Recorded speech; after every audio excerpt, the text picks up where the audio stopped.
Avowed is the talk of the town in the gaming community right now, and it's becoming increasingly frustrating to watch the go woke, go broke agitators once again at war with the every game is great, nothing should be criticized, and everyone should just lower their standards casual crowd. And after completing the game in just under 50 hours, I'm going to share my thoughts as to why both of these groups are completely wrong.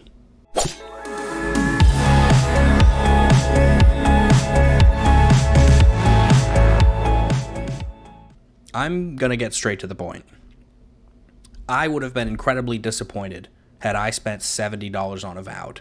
Even more so if I was one of those suckers that spent $90 for early access to what is a live service skeleton with some single player makeup on it.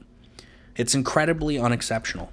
Doesn't do anything to justify a $70 price tag, and it was originally marketed to be this multiplayer Destiny Skyrim love child, and it just doesn't live up to any of those things. It just ends up falling somewhere in the middle of being an incredibly average and just mid experience overall. Gaming journalists and content creators are going to lead you to believe that the game is amazing and incredible, with GameSpot's people even saying that it's phenomenal and top tier when talking about its gameplay loop. Nothing could be further from the truth. So in regards to some of the hate that the game's getting, being called woke slop and complete garbage, I don't believe any of that. I don't think any of that's really true. I didn't see anything during my playthrough that really struck me as being woke. Now, if you want to, take question with the comments and the opinions of the art director, do what you will. I'm strictly talking about the game. There was nothing in the game that struck me as being forced or really out of place. Nothing as egregious as Dragon Age, which I think is one of the few games that really, really fits the woke descriptor, especially when you're having to go through dialogue where someone in your party is having to stop and do push-ups to reconcile for misgendering one of the most insufferable characters ever created. That is a little problematic and pretty immersion breaking, especially in a setting where the world is supposedly going to be destroyed by these elven gods. Nothing in Avowed is that egregious or immersion breaking. But on the other side of the coin, you have people saying that the game is exceptional and phenomenal, and I feel like this is kind of a phenomenon lately in the gaming industry where there's so much undue hate for a lot of games that come out that I feel like people are just trying to counteract it by being overly positive. And I think the real problem is the games end up getting a lot of undeserved praise. Like, saying that Avowed is exceptional or incredible is just not true. Because as much as people want to complain and say, oh, you shouldn't be comparing it to other games, stop comparing Avowed to this, or stop comparing it to Skyrim, stop comparing it to Oblivion, stop comparing it to blah, blah, blah, blah, blah. The reality is, when you say something that is describing a game, or anything for that matter, as being incredible or phenomenal, what you're saying is that this experience stands out. It does something that no other game does. It does something that no other movie, no other whatever does. Avowed does not do anything that has not been done before. In fact, it does less than what's been done before. So it's getting a lot of undeserved hate, and it's also getting a lot of undeserved praise, which I think, whether you want to agree or not, I think both of those things do their own harm, and they don't help the discourse behind games like this. So now that we've covered kind of the social media buzz around the game and all the hate and undue praise that it's getting, we'll talk about the story and the actual content of the game. So you are the Adiran Empire's envoy, sent to investigate the cause of the plague known as the Dream Scourge, and that's turning everybody into fungus-ridden freaks that's wreaking havoc across the living lands and separating families and destroying the world. While you yourself are also a fungus-ridden freak called the Godlike. some mysterious voice in your head begins calling to you and speaking in Shakespearean riddles and nonsense. And unfortunately for me, personally, that just led to the whole game being a little too predictable. I called it basically in the first act. As soon as this stuff started happening, I was like, yeah, this is what's going on. And unfortunately, I was proven right by the time I got to the end of the game. The side characters, just really passable, I guess. I never really felt myself caring about any of them too much. None of their stories proved to be really that consequential. I think Kai was probably my favorite character overall, and I think his story, unfortunately, at the end just fell really flat, and I was just left like, okay, that's it? That's all? All right. I finished all of the character storylines. I think Marius has ended up being a little bit more heartfelt and emotional, although it was still just kind of predictable and standard. But I finished all of them. And the one thing that I really noticed that I didn't like throughout the game was that for your companions, they really rely on you to make all of their own decisions for them, which I think is a little reductive and kind of takes away from their personality and autonomy as characters. And they just end up kind of feeling like drones that are just going to do whatever you tell them, which leads their stories to being a little bit more inconsequential when I'm the one telling them what they need to do, and they're all just going to listen to whatever I tell them. So it just left them kind of feeling a little bit less compelling than I would hoped. And that's kind of the overall sentiment of the story. It's not very captivating. I just felt really bland with the whole thing, and especially when you get to the end. This has to be one of the worst endings and the most anticlimactic finishes to a game that I have played in recent memory.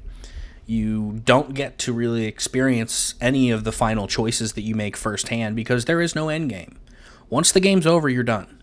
You can't go back and explore. You can't go look for anything else. You can't go, explore the lands and see the consequences of the final choices that you make, which that's where a lot of the big choices actually happen. There are some big choices during the game, but most of them happen towards that final, I want to say, 3-4 hours of the game. And unfortunately, like I said, you can't really witness any of them firsthand because the game does what the game does often, and that is just explain a bunch of the lore and backstory through artistic storyboarding. And while the artistic storyboarding is really well done, I will admit, the art direction in terms of the design and the world design is probably the best thing the game has going for it. It's the most compelling part of the entire game, is that it all looks very nice. Say what you will about the art director and his social media opinions, but I don't think they did too bad of a job outside of the little furry people. That they just don't look good at all. Yatsley and Garrick, I think, in the beginning, who just disappears and is never seen again. The ending was just, once I finished the game, I was just like, that's really it? That's really it. Just cut to black and we're done. And then, boop, proceed to show you a storyboard that, displays all the effects of your choices that you don't actually get to witness. Just felt very, like I said, it's not very compelling. Which, unfortunately, when you're playing a dedicated RPG, the story, I feel, has to be one of the main things that you need to be hooking people and grabbing their attention and keeping them invested in your game, especially when you have something that's going to be, requiring at least 30 to 40 hours if you want to actually just burn through all the main quests and not explore or do anything. Not well written. One of the worst aspects of the game, especially in regards to the ending. The world design itself, I think, is the best part of Avowed, by far. It looks great. The vistas are beautiful. Some of the locales are really, really well done. I think they made a good decision in not going with a fully open world. I think it would have left everything feeling kind of muddied. Having multiple worlds that are all very big and a little bit more densely detailed was a great decision because they were able to take their time and kind of make each area feel very different, which the designs are great. Yeah, they're a little standard. You got your initial beachy area, and then you got the forest, and then the desert, and then the, volcanic area. But the captivating viewpoints and the vistas around the world were really fun to kind of indulge in. I think that's actually If you go on any social media right now, the most posted thing you'll see about Avowed is people talking about how beautiful it is and posting screenshots of all sorts of stuff. So they definitely deserve all the praise in the world for making a really well-designed world, well-designed landscapes, and that's definitely, like I said, the best part about the game. So now we'll get into the bulk of the content, which is going to be the gameplay loop. With the story being kind of mediocre and just not very compelling, they really rely on the combat and the exploration to keep you invested. The combat is better than I thought it was going to be. I saw a lot of trailers, I saw a lot of clips on social media and Instagram and threads that just didn't look good. Although they did improve it. I played as the wizard, so the magic was really fun. I did not like casting the area of effect spells because it's just like you have to aim so quickly before the spell goes off and you can't really put it where you want all the time. There was a lot of times where I would end up casting the spell and it would go too far or too short, or it would get stuck on something and just wouldn't land where I wanted it to. But the real issue that I had is while the spell casting was fun, every fight just felt exactly the same. Every instance, whether it was a boss, whether it was a random little camp of enemies, whether it was in the middle of a cave or a dungeon, everything feels the same. Every fight plays out the same. There's no real special mechanics or anything super cool that can happen or that you can really do. It's just the same. If you've played a few hours of Avowed and you've tried all the different weapons, I think you've seen everything the game has to offer combat-wise, from start to finish. If you've played 10 hours, you've played 50 hours. It's not going to change. It doesn't get much better by the end. It just gets really, really stale. The only real reason I was clearing out camps was because completionist in me just wanted to clear the map. But there was a point where I was just really not having fun fighting anything, especially bosses. So the companions also during combat, they all have their own unique sort of class, I guess. Kai is the tank, and Yatsley is going to be your mage character. Giada is going to be your healer, defense buff, and Marius is your, hunter and rogue. They just felt really arbitrary during combat. I maxed them all out, and they just aren't that effective. You're constantly having to tell them to use their abilities. They don't use it in time. They don't use it when they should use it. And just having to constantly order them around just makes them, again, feel like lifeless drones throughout the entire game. One of the other issues that I had in combat is that the enemies, for some reason, love sliding around and sprinting towards you at ridiculous speeds. So in a game where you have to rely on dodging, especially when I was playing as a wizard, I'm trying to create space so that I can cast spells, and I want my companions to hold aggro, especially when Kai is a tank. Like, I want him to hold aggro and get everybody's attention so that I can sit back and cast spells. But unfortunately, I always felt like I was being punished for playing as the wizard. Like I said, it's hard to sometimes when you're frantically trying to get away from enemies and you're squishy, so you're wearing light armor most of the time if you want to actually buff your magic abilities. So I'm constantly having to dodge and dodge and dodge, and while I'm dodging, these characters are attacking me, but even though they're 10 feet away, they just slide right up during their animation. They just scoot right across the ground, or they sprint at me at light speeds, and you can't get away from everything. And this was especially apparent when you get to some of the boss fights. I specifically remember one of the boss fights. It was one of the bounties. I completed all the bounties in the game. There's 2 ogres that you have to fight at the same time, and then not only are there 2 ogres that you're supposed to fight, but then there's like 20 different skeletons that pop up. And of course, throughout the game, you'll just have enemies that are just these little healers or these summoners, so you have to focus on them first. But the problem is that when I'm a caster and I'm trying to cast these spells that take me forever to do all these hand motions, I'm constantly having people running at me and jumping in my face. So I'm constantly having to dodge, which is taking away my stamina to where I can't cast spells, but then I'm just having to sprint away, and it doesn't feel good. I ended up having to switch to my other loadout, because you do get 2, and I think this is exactly why they gave you 2 loadouts, is because I had to switch to a sword and shield so that I could actually sit there and parry and start chunking down some of the things that were attacking me, just to create a little space to cast some spells. This isn't the kind of challenge that's really adding much to the game. It's just kind of bombarding you with menial ads all the time. And that's because, once again, if you reflect back to the beginning of the video, this was meant to be a live service multiplayer game. So there's supposed to be other people here helping you get aggro, take out enemies and stuff like that. And your companions do not fill the role of having an actual active player there having your back. They just don't.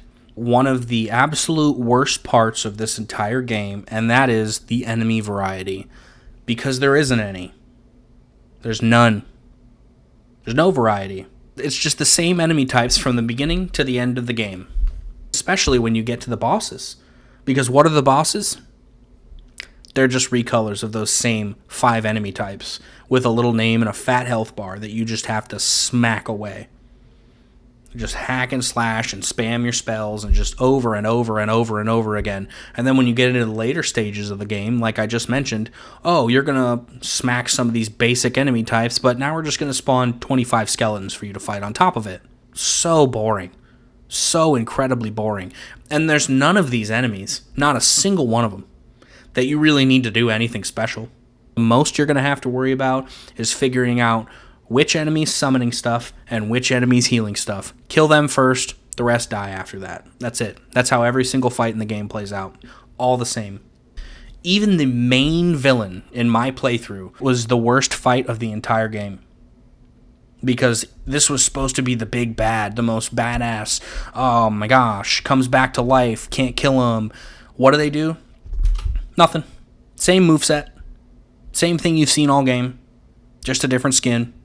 So the combat, like I said, it's better than I thought, but the enemy variety just destroys all the enjoyment of the combat because you're not doing anything but fighting the same things from start to finish, and it's just really boring and just the absolute worst part of the entire game. Fighting these things just felt like a chore after a while. So going further with the gameplay loop, a lot of the side missions just did the one thing that I always hate, and they just feel like arbitrary fetch quests. Oh my god, these bandits stole my jewelry. Can you go get them from these people? Oh man, there's a group of bandits hiding out in the cave. Can you go take them out? They stole from us. Can you get this back for me? Can you get that back for me? I can't get past these spiders. Can you? Jesus. It's all the same.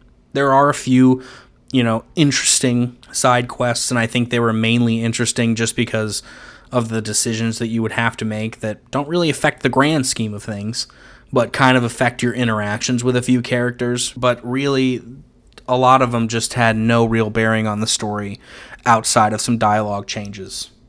It was just really, I regret doing all of the side missions and exploring everything because it was just, I was waiting to find something really exciting to me, and there was nothing. There just wasn't. I didn't feel like... Even now, I'm trying to recall a side mission that was really impactful, and I can't think of anything because they're all just so forgettable. One of my biggest examples for how underwhelming and disappointing some of the boss fights in the game is, there's a certain area in Shatterscarp, which is the third world, which is like the desert. You get to this location that has a ton of ice in it, and it got me really interested because I'm like, oh wow, this is different. Like, there shouldn't be ice here. What's going on? Oh, this is crazy. You get to the, area, and there's this crazy guy outside who's talking, babbling about this archmage who's super powerful and really dangerous. And you eventually have to take your companion Yahtzee, who's the mage character, and have her go into this area, and then you keep going through this like blizzard area, and you get into these ice caves and do all this crazy stuff, and you're going through, fighting enemies, clearing areas, and you're doing these random little story quests that this archmage has you doing, and she has her little illusionary version of herself that's basically talking crap the whole time. And you eventually get to this area where you see this giant tower off in the distance, this like ice tower that's floating in this ring, and it looks really cool and interesting. And then you go around and you adventure into the tower, and as you make your way up to the top where her quarters are, you get there and you're like, oh man, like this is going to lead up to some cool boss fight. Like, I'm excited for this. This is finally going to be cool and rewarding. And you get to the top and nothing happens. You get to the top, and she's in there, unseen, she's hidden somewhere, talking shit to you some more, and then all she does is say, I'm busy right now, hang on a minute, fight these guys for a minute while I get ready and finish up writing this paragraph in my book. Going into an Archmage's tower. It'll all be fine. Or at least exciting.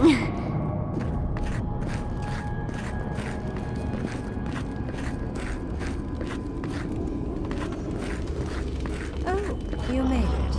Unfortunately, I still have reading to do. Amuse yourself with these skeletons while I finish this paragraph. So much for hospitality.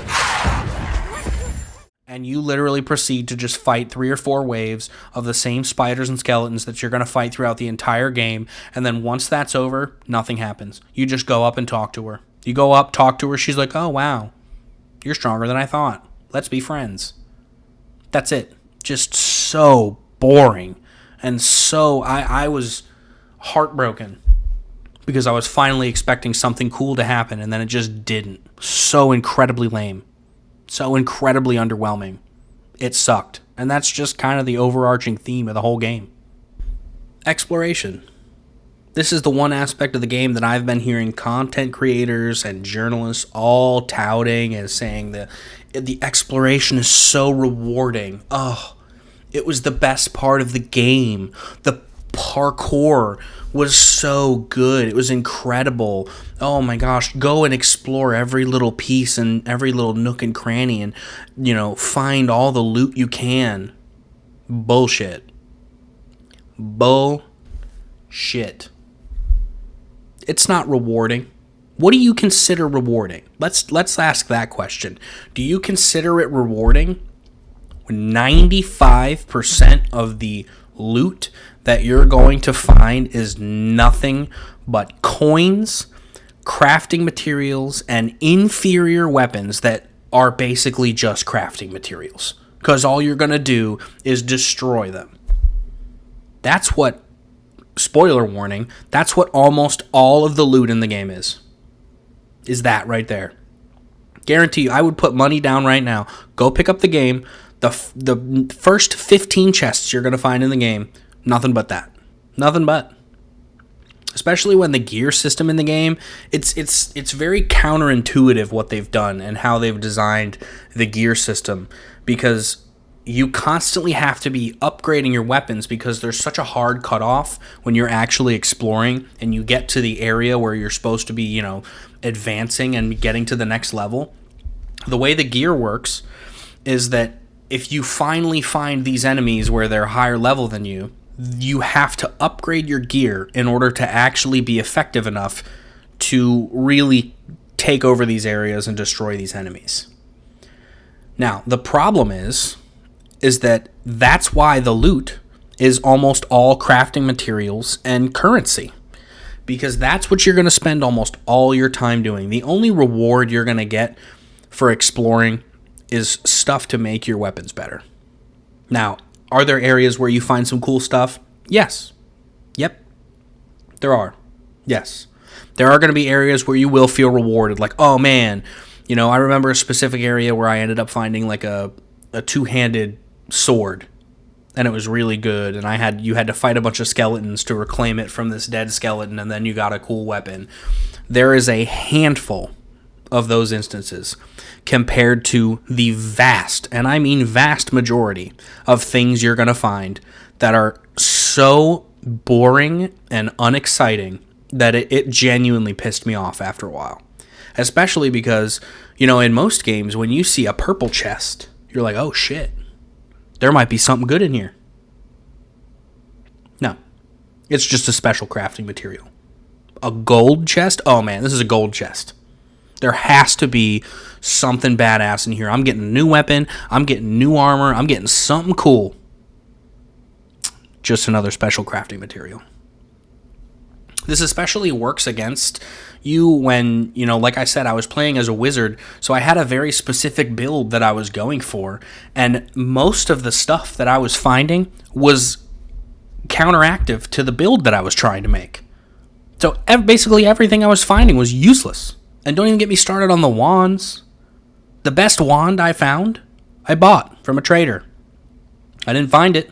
Then when I actually found a good wand, and here's the big issue with the gear system and the exploration, is that once I found a different wand, the wand that I had was already so much better that I would have had to go back and farm, more areas and destroy more stuff just to make the wand that I wanted to use, the new one that I found, better than the one I already had. And the problem is that since the areas are based on this gear score, and if you get to a place where the enemies are harder, if you get a weapon that is now exceptional enough for you to go into these areas, if you find another one that you like that's worse, you're now locked out of the area again.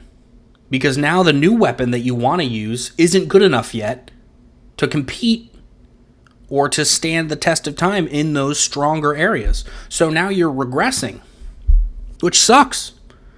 So I didn't even use the wand that I wanted to use, the new one. I think it was the ice wand. It was because I didn't want to lose progress and feel like I was being set back just so that I can use the new weapon that I wanted to use because it was so much worse than the one that I already had. So I ended up just dismantling it to improve the one that I had so I can just continue on with the game. It just doesn't work well.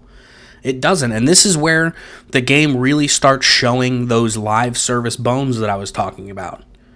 Because that's what the majority of the gameplay loop and the exploration is going to do. It's all geared and all focused on you just upgrading the same crap that you already have. It's not going to reward you with any new cool stuff. It's just going to have you upgrading the same garbage that you already use. So when people say the exploration is rewarding, yes, you're going to find loot. That's your definition of rewarding, then okay, cool. You're not really going into depth about anything. You're just saying that, yeah, you'll find stuff. What stuff are you finding? Go into detail, but they won't go into detail because they don't want to be honest with you. They just want to hype the game up so that they get sent another free copy. That's all they want. They don't want to be truthful. They don't want to be honest about the game. They just want to hype it up and sell you on the game because a lot of these game journalists and content creators are just marketers and just promoters disguised as gamers that want to actually tell the truth, but they don't. So, and then, we're talking about the parkour. Oh, the parkour is so good. What parkour? The jumping? Oh, man. So riveting. Jump from spot to spot. Especially when you got, Mirror's Edge is parkour. Prince of Persia is parkour. Titanfall is parkour. Running along walls, zip lining and doing, grappling hooks and all this kind of stuff. There's nothing like that. The most outside of jumping that you're going to get is throwing an ice ball in the water and making a little platform. Revolutionary. Wow. Never been done before. So intriguing. Great. It's just not that special. It just isn't. The exploration is one of the things that everybody's touting, and I take issue with it.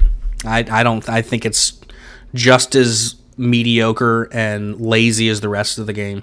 And also, this brings into another point. Puzzles. None. Zero. No puzzles. Nothing cool. Nothing fun. No riddles you have to find out. Nothing. No. It's all just so bland. It's all just so bland and average. The most puzzle you're going to get is, take this little electric grenade or use your lightning bolt to shoot the little electric nodes to open the door. Okay. Follow the wire to where it is, and there it is. Boom. The door's open, and what's inside? A purple chest with a bunch of garbage in it. Congratulations. You got played. And that's what most of the game is. Especially, it's some of the things that really pissed me off is that there were these arbitrary hidden doors that were just obviously cut out into a wall, and all you have to do is follow the little line. There's a little cord or a little rope on the wall. You just follow it and hit a button. Just no rhyme or reason. Just pointless. You might as well just had a regular door. Same with the lock picking. What am I doing with lock picking? I'm just holding the button down. And oh my god, so many people are save all your lockpicks for all the chests. And most of the chests have nothing in them. So what do I care about saving lockpicks for? It was just, And if there's houses that are locked or if there's areas that are blocked, yeah, just walk around the back of it. There's a cliff to jump through the roof. There's another door that's open. There's something to break. It's just mindless. It's mindless and average and uncompelling. So what's the final verdict on Avowed? It's okay. That's about it, especially for a Game Pass game. You know, it's an okay addition to Game Pass. If you already have a subscription, just go ahead and play it, download it, see for yourself. You're not gonna lose anything, but it just doesn't have a whole lot to offer if you want to buy the game outright, unless you're satisfied by a surface level story, shallow mechanics that don't really offer much, and a game that really just feels like baby's first RPG. It's just not exciting. I think the hype the game has been receiving is all manufactured. It's just not deserving of any of the over-exaggerated praise that it's getting from gaming journalists and content creators who got free copies of the game. It's not really deserving of all the over-exaggerated hatred either. It's not garbage. It's not woke slop. It's just unexceptional. And I think in the modern gaming industry, when we're seeing a lot of more exciting games come out, being unexceptional just isn't really doing much of anything important. You know, and everybody's saying that not every game has to reinvent the wheel. And I just don't think that having a well-written story and deep combat or, you know, some better exploration is reinventing the wheel. It's already been done multiple times over. So I feel like that's just a cop-out and just copium that everybody's trying to use when their, you know, favorite casual game gets criticized, especially when we've seen better games from Obsidian themselves. But also this conversation needs to be put in perspective because we're seeing a point in the modern era where we're having genuine discussions about games costing potentially $100 with GTA 6. And there are some developers that say, oh yeah, games should cost $100. That's insane. And also, if we're going to get to that point and we're going to start having these discussions about games costing that much, you know what? They will have to start reinventing the wheel. And you're probably going to have to start doing a lot more than just that. You're going to have to really, really make it worth our while for a $100 entry fee. And there better not be a microtransaction in sight. We better not pay for any DLC. And I better have hundreds of hours of content if I'm spending $100 just outright for the game itself. Oh, but you already spent $100 on other games over time. That's not the same thing. It's not. It's not. And if we're going to make that comparison, then by the time I've spent $100 on all these other games, I better have that much content at launch, functional, ready to go immediately. So it's important that we need to have these discussions because a game like Avowed is positioned in such an odd point right now because it just shouldn't cost $70. I just don't believe it should. Especially when they charge $90 for early access, which is a joke. Nothing, and I mean nothing about the game is worth that much money. Nothing. So, I mean, overall, good, not great, and just truly unexceptional is my overall take on this game. I'm not going to give it a score. I think scores at this point, too many people just argue about a trivial score and not the actual content of the game. It just leads to rudimentary conversations that just don't get anywhere. Either talk about the content of the game, refute my opinions on what the game has to offer, and let that be it. So that's a wrap on Avowed. I've said pretty much all I wanted to say. I think I covered everything. This is going to be my first kind of long form content with the review. If you guys want to see more of this, let me know. If you have any feedback for me, if you think there's something else I should have talked about or something else you would have rather heard about, let me know down in the comments. I appreciate any feedback. But that's going to do it for me. So until next time, peace.